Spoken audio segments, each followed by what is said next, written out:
Hi, and welcome to the Human Side of Business podcast. I'm Ange McCabe, CEO and co-founder of Intuitive Performance. I'm a performance coach, HR professional, whole person leadership facilitator, and your host. The Human Side of Business podcast is fueled by the genuine curiosity to understand how personal characteristics and skills can be leveraged to drive individual and team performance, tangible outcomes, and ultimately organizational success within business. Each podcast is devoted to sharing knowledge, expanding our learning edges, and exploring the trends in corporate culture towards growing the emotional intelligence of organizations. I'm so glad you're here. Hi there, this is Ange McCabe, CEO and co-founder of Intuitive Performance, where our business is the success of your business. I'm a performance coach, HR professional, facilitator, and your host of the Elevate Business podcast. The Elevate Business podcast is a journey of discovery fueled by the curiosity to genuinely understand what makes people tick when it comes to their professional path, choices made, and the personal characteristics that drive performance, tangible outcomes, and ultimately success. The Elevate Business podcast is here to promote the enormous contributions of small and medium-sized businesses around the world by exploring the actions that make a workplace successful, the trends in corporate culture towards growing the emotional intelligence of an organization, and how we build whole person performance from the ground up. Each podcast is devoted to sharing knowledge, growing our learning edges, and honoring our passions with a special guest who has elevated their business, overcome obstacles, and inspires others to do the same. So glad you're here. Hi, and a warm welcome to episode number 14 of the Elevate Business podcast. Both myself, Ange McCabe, and Scott Rust are your hosts. We have the pleasure of introducing you to Farhad Khan, who is a tech entrepreneur with a passion for performance. Working as a software engineer for Nortel and Ericsson before starting his own business in 2009, Grype Solutions, which helps non-for-profits and associations build digital experiences and engage with their members. Welcome, Farhad. Thank you so much for having me. Our pleasure. So can you tell us about yourself, your company, and a bit about your journey? Yeah, for sure. So I'm Farhad Khan, and I own a company called Grype Digital. Used to be called Grype Solutions in the past, but given COVID, we have switched our name to be Grype Digital. Now, what we do is that we're a digital agency based out of Ottawa, Ontario, and we work with professional associations and member-based organizations to help them grow their membership with digital marketing and by building membership portals.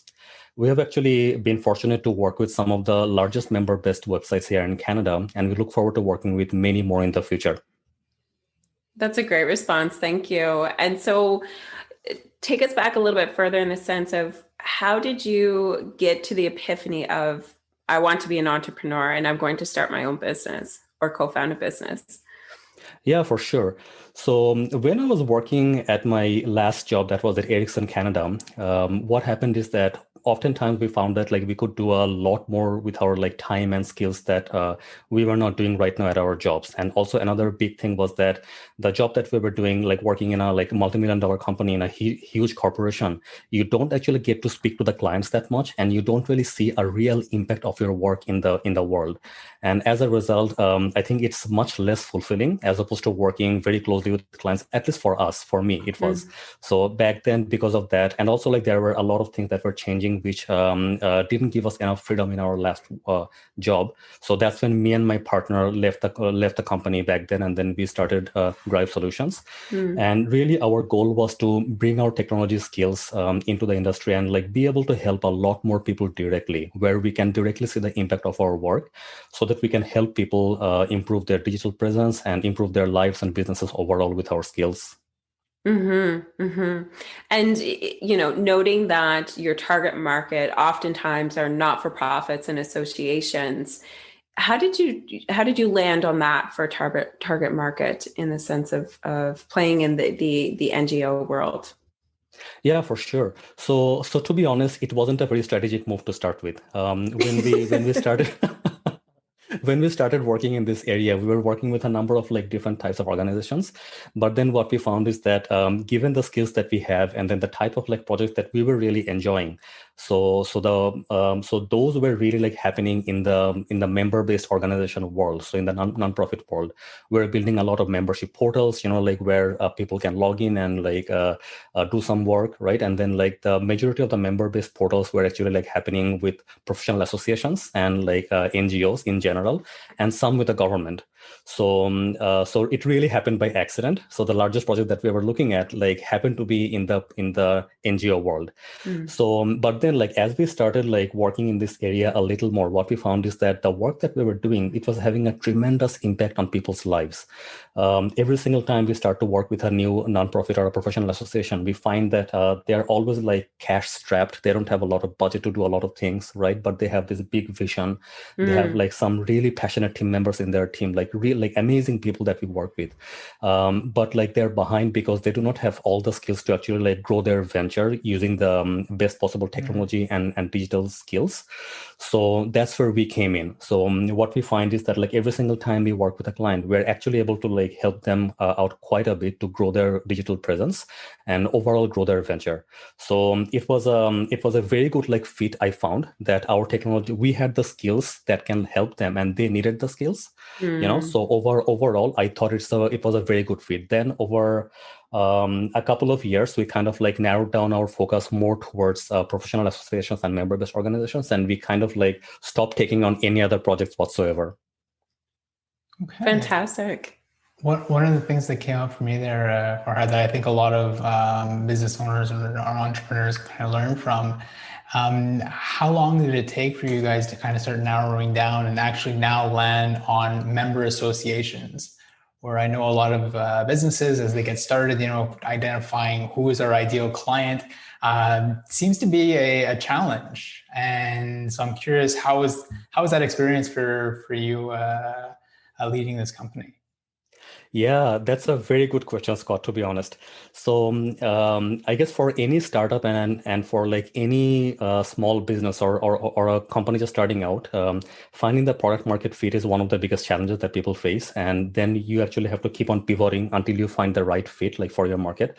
For us, I am very ashamed to say that it took us 7 years to get to our product market fit. And I guess like the team is to be blamed as well to a certain degree for that, because even though we knew that like we are doing a lot of good work in this one area, we kept getting distracted with many different shiny opportunities and whatnot that were all around us, and we were making good money. So then we didn't have to worry about that. But we kind of like did not push ourselves like far enough to maximize our opportunities, maximize our capabilities. But yeah, it took us 7 years after like trying a lot of different things to get to like this product market fit. Yeah, it's kind of like trying to find your feet first, and then it's trying to establish an identity. And sometimes it's ebbs and flows in between all of that growing. So I can certainly understand the 7-year trajectory for sure.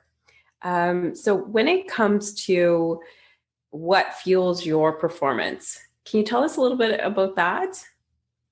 Absolutely. And I guess I am kind of a productivity junkie in general. So I try so many different things, like to actually get the most out of my days. But I think the one thing that helps me a lot is is self-care, right? So I want to make sure that I take care of myself to start with. So any single time, like given the choice, I take care of my health first, and then everything else comes second. Because if I am not productive, if I don't get a good night's sleep, if I don't have a fresh mind, clear mind, I will not be able to make sound decisions. It'll actually affect the entire team and our clients overall.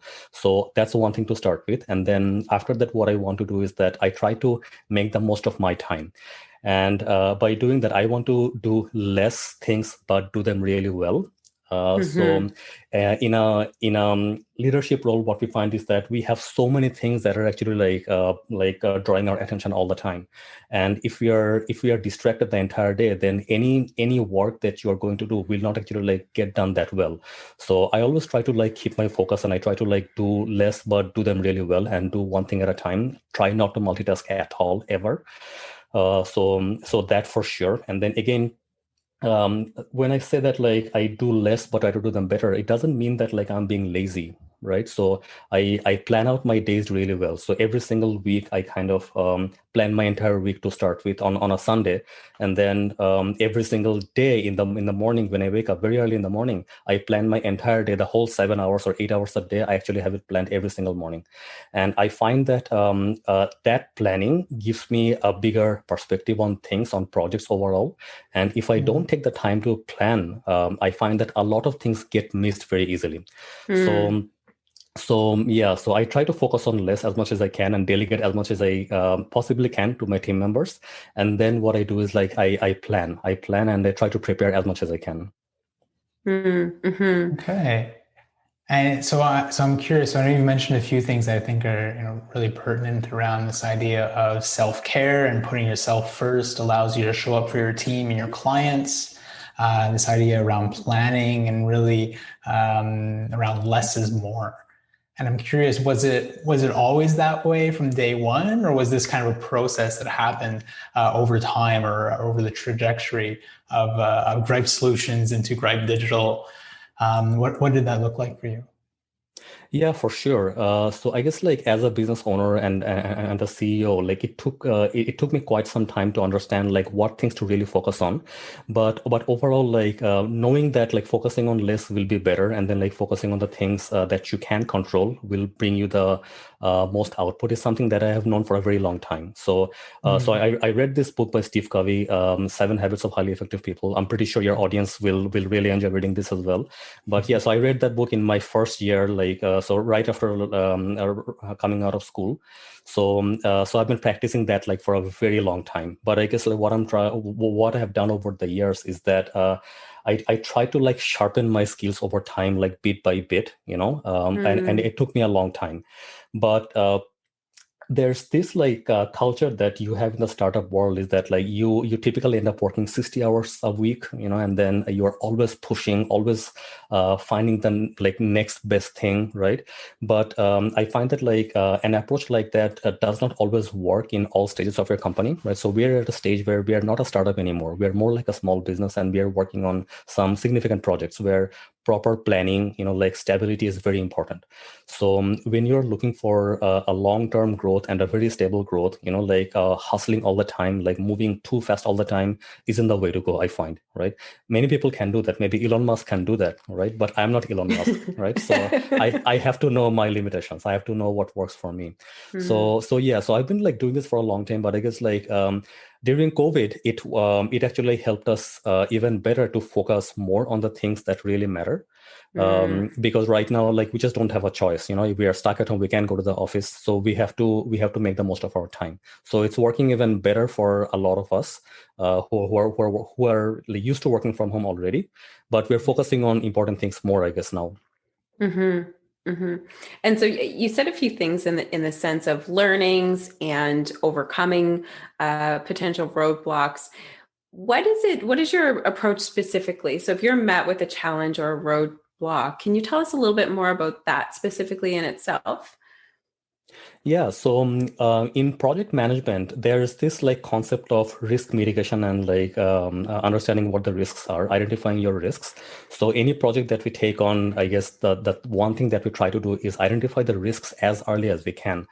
Yes, you can. So yes, you can not look at the weather, and then like go out like in a morning, like not knowing how much traffic you're going to face, and then like lo and behold, you're going to like run. You realize that it's snowing outside and there's a lot of traffic, and you'll be late for your meeting in the morning.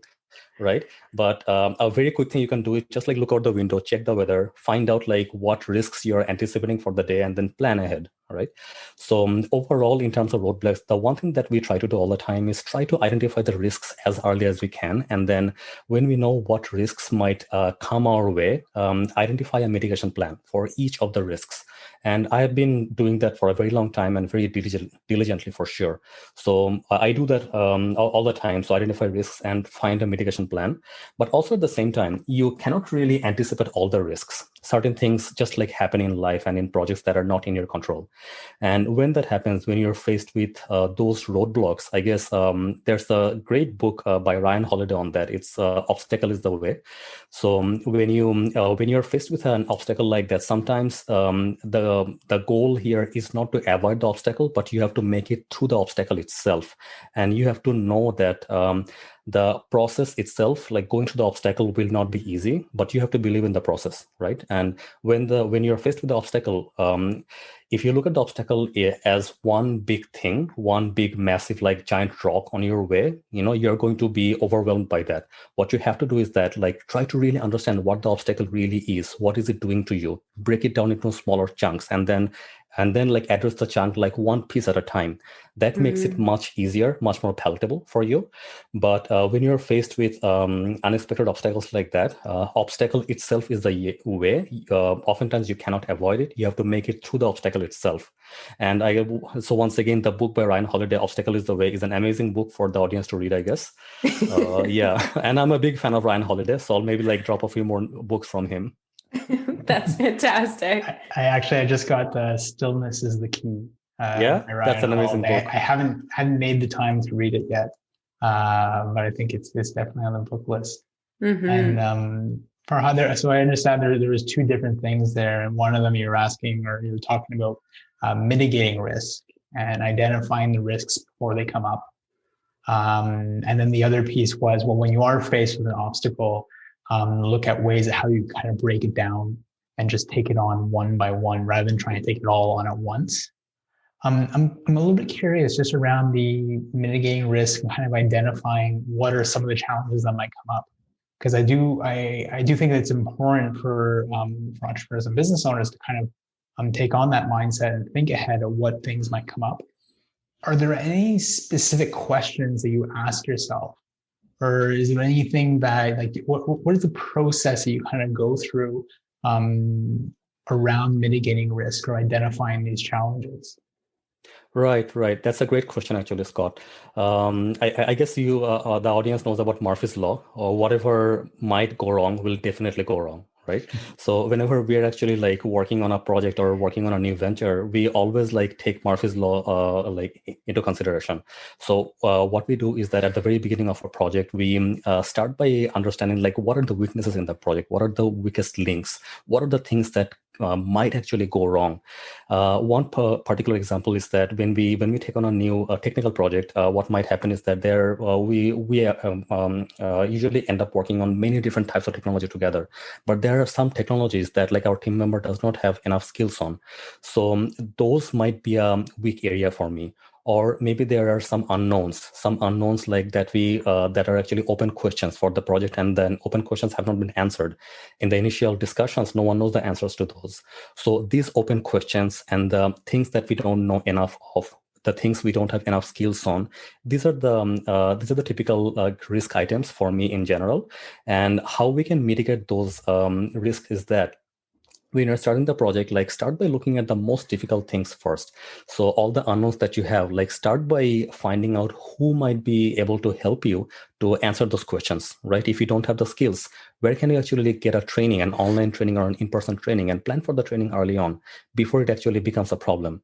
So if we plan for those things early on, then what will happen is that like when the risk that you identified actually comes up, when you start working on that particular like task, and you find that you don't have the like technical skills, you have already taken the training in the meantime to actually handle that much better. So by identifying risks, you will not be able to avoid the risks, but when the risk actually happens, you will not be in a panic. You'll be able to like keep your calm and then address it properly. Mm-hmm. And I'm hearing a lot of undertones with regards to forward thinking, positive habits, leadership styles. So when it comes to your team, Farhad, what is it specifically that you do with thought to create an environment so your team can thrive? Absolutely. I can talk about this topic the whole day, but I'll keep it short. I guess like in order to build a high performing team, I think there are three things that are very important. So number one, who are the team members? And there's a very good book on that by Jim Collins, Good to Great. So in that book, Good to Great, Jim Collins says that you have to have the right people on the bus to start with. So that's why unless you have the right team members, right people in your team, like it's very difficult for you to actually grow a successful venture. So we take a very like methodical approach in hiring. So our hiring process is extremely stringent. We make sure that we are hiring people who have the right skills for our work, and also they have the right attitude as well. So it's not either or. You have to have a good balance of like skills and attitude both at the same time. So having the right people on the team is the first step for sure. And then once you have the right people, you have to make sure that you have a very productive culture as well. And in that culture, what we do is that we have regular one-on-one meetings with our team members to understand like where they're at, what they're doing, what their needs are, and whether like their work, their passion, and then like the passion that we have at the company and our company's goals, they're aligned. If their career goals and our company's goals are not aligned, then they will lose interest in the work that they're doing, and it'll be a disaster. So there's that. And also another thing that I really like to focus on is that anything that you are doing with your team members, any project or whatever, it has to be a win-win for everyone. So the company has to win and the employee has to win as well. The employee has to like to do the work that they're doing right now. They have to be passionate about that. And also, I don't believe in like pushing my team so hard that they get burnt out. There's a very fine balance there, right? So and like there's a great book by Mihai Csikszentmihalyi. It's called Flow. So in Flow, what in that concept, like what Mihai Csikszentmihalyi says is that you get your optimal performance when the task that you're given is like somewhere around like 10% above your skill level. So if it is like way beyond that, then it becomes so challenging that you are not excited to do the work anymore. It becomes very difficult. But if it is like around the same like skill level as you are at, or maybe like 10% higher, then you get to a point where you are excited to do the work and you're challenged by it, and you get into a state of flow. We really try to make sure that we get that like flow in our team as much as we can, and we try not to challenge our team members so much that they get burnt out, and we don't try to give them so much work that they get burnt out again.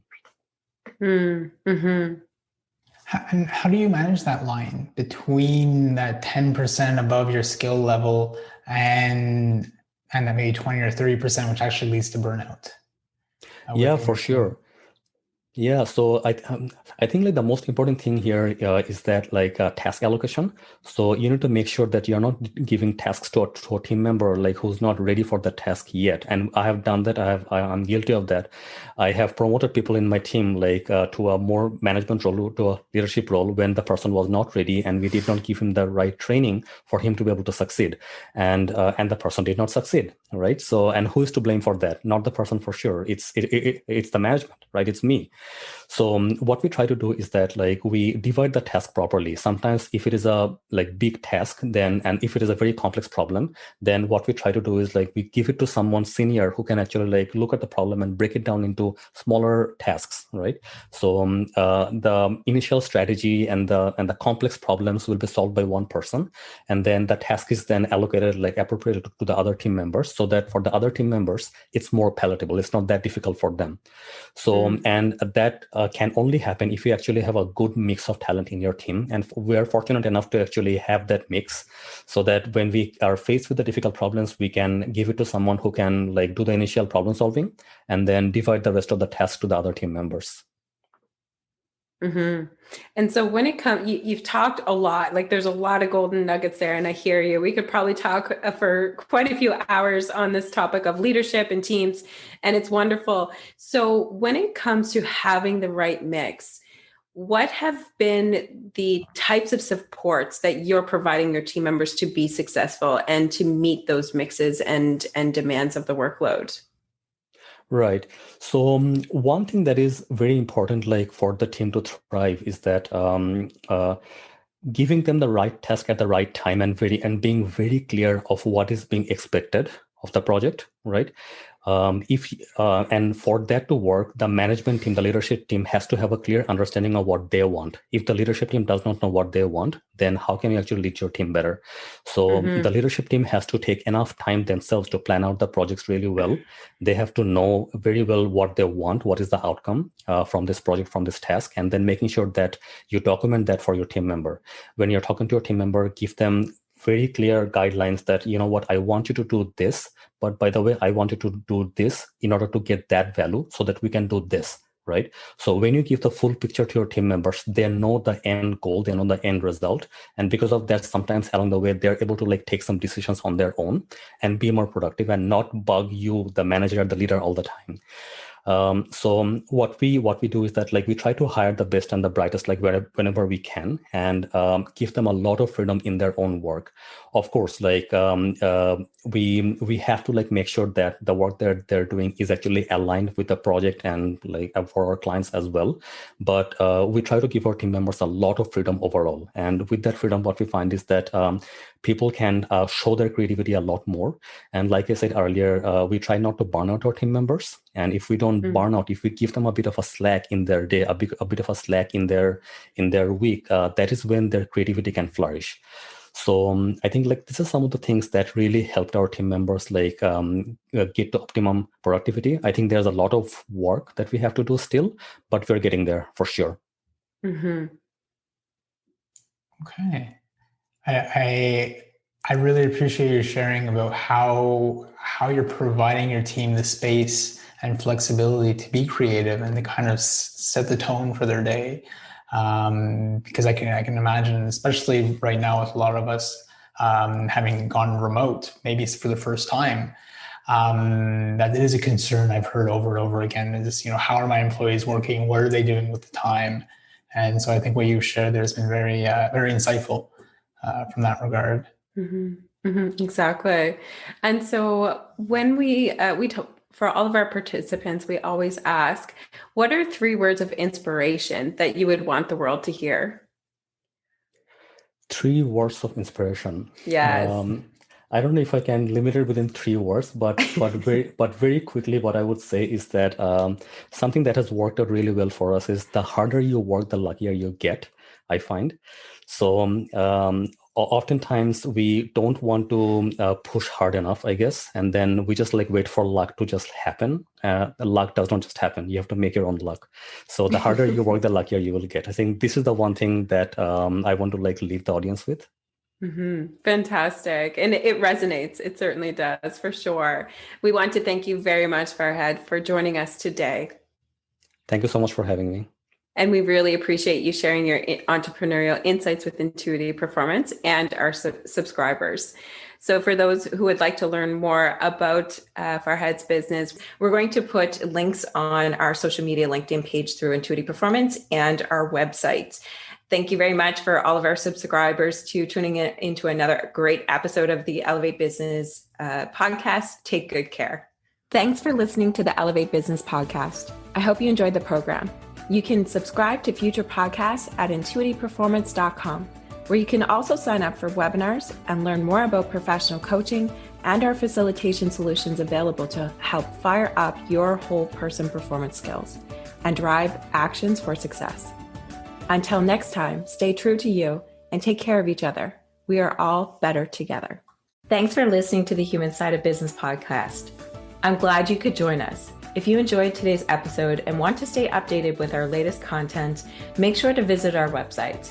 The link can be found in the episode description, where you can subscribe to the podcast, sign up for our newsletter, and learn more about our whole person leadership services. Sounds interesting? Explore the Whole Person Leadership Cohort by Intuitive Performance, a unique program that offers unparalleled support to managers on every step of their leadership journey. Our program features evidence-based assessments, workbooks, group coaching, and interactive learning experiences to help you level up your leadership skills. Reach out today to apply to one of our upcoming cohorts. Until next time, take care and stay curious.